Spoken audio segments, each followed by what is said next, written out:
Então, nominalismo é uma palavra que tem aparecido muito por aqui, pessoas comentando e perguntando se Lutero era nominalista, qual que é a relação entre o pensamento de Lutero e essa corrente filosófica medieval. Mas eu trato de uma pergunta que também fizeram por aqui e que é mais específica hoje. Na semana que vem eu pretendo fazer um vídeo sobre o pensamento de Lutero, Lutero como pensador, né? Mas a pergunta específica é: Lutero herdou do nominalismo a sua doutrina da justificação pela fé? E eu recorro a um artigo bem curto do Hägglund. Hägglund é um sueco, um teólogo sueco, autor de um livro que circula muito entre luteranos no Brasil, que é História da Teologia, né? E por isso ele é conhecido. Mas esse artigo não é algo que seja contido no livro.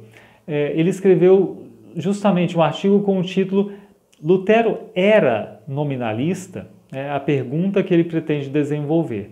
E ele divide o artigo em duas partes, dizendo: vou tratar de dois assuntos em que, segundo consta, há muita convergência entre Lutero e nominalismo.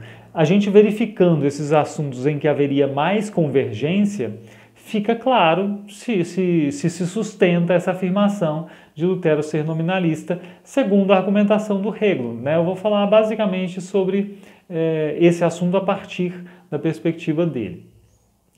Um assunto em que haveria muita convergência, aparentemente, seria a justificação pela fé, e o outro assunto seria a relação entre filosofia e teologia, entre fé e razão. Tratemos só da justificação, que é o que interessa para a gente neste vídeo. Hägglund demonstra, né, ele procura demonstrar que no âmbito do nominalismo, ele trata mais de Guilherme de Ockham, especificamente, mas que haveria duas formas de se pensar a justificação. Uma dessas formas nem vem ao caso porque é aquela que tem algum aspecto de pelagianismo. E isso, para Lutero, obviamente, não tem nada a ver, né? Quem conhece minimamente a doutrina luterana sabe que não é isso que vão dizer que se parece com o luterano, né? Do outro lado, também, ainda no âmbito nominalista, tem a ideia de uma justificação da parte de Deus por causa da livre vontade de Deus e de seu grande poder. Ele pode, quando quiser, declarar alguém justo, né? Isso seria uma certa doutrina de uma aceitação da parte de Deus. Deus aceita do jeito que a pessoa é, simplesmente porque Ele quer, né? Isso pode parecer muito luterano, num olhar bem superficial, assim, né? Nós também dizemos que não há nada da parte da pessoa que justifique Deus a aceitá-la, né? Não há mérito da pessoa. Pode parecer então, mas... e aí Hägglund é muito bom nessa parte que ele demonstra o que é a justificação no entendimento de Lutero.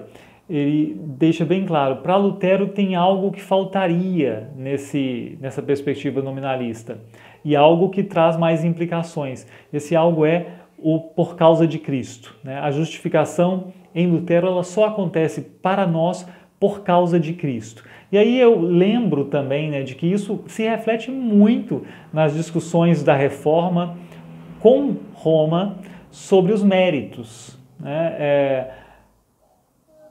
O argumento nós não somos salvos por nossos próprios méritos e não devemos querer ser salvos por nossos próprios méritos e nem obter qualquer vantagem da parte de Deus, qualquer tipo de remissão de pecados, por causa de méritos de outros santos, né? Também não. E aí a Reforma vai dizer, os méritos que interessam para a nossa salvação são os méritos de Cristo somente.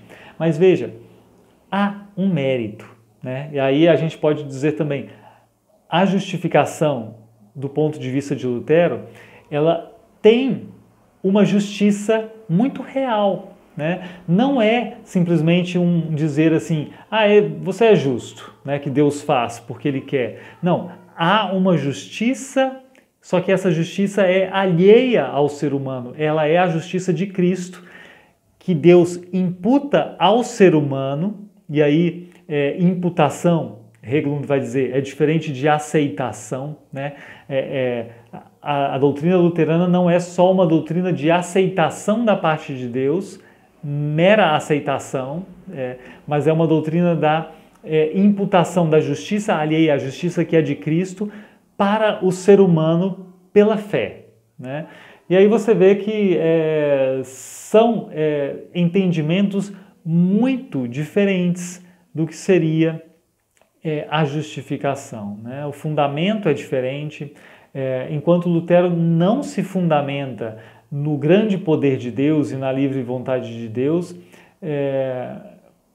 mas se fundamenta no por causa de Cristo, né? Na vida de Cristo, na paixão de Cristo, na morte e ressurreição de Cristo, aí está o fundamento da justificação, né?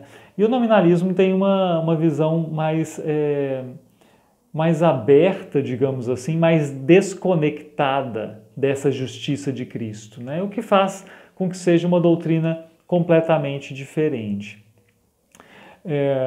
Embora, né, eu reconheça que de longe pareça ser a mesma coisa. Isso eu disse basicamente a partir desse pequeno artigo do Hageland, né?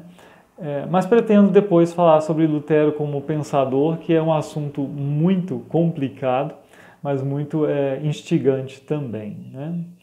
É isso por hoje, vídeo curto, já fiz outro vídeo para apresentar o canal hoje ainda e dou-me por satisfeito. Um grande abraço, bênção de Deus e até a próxima.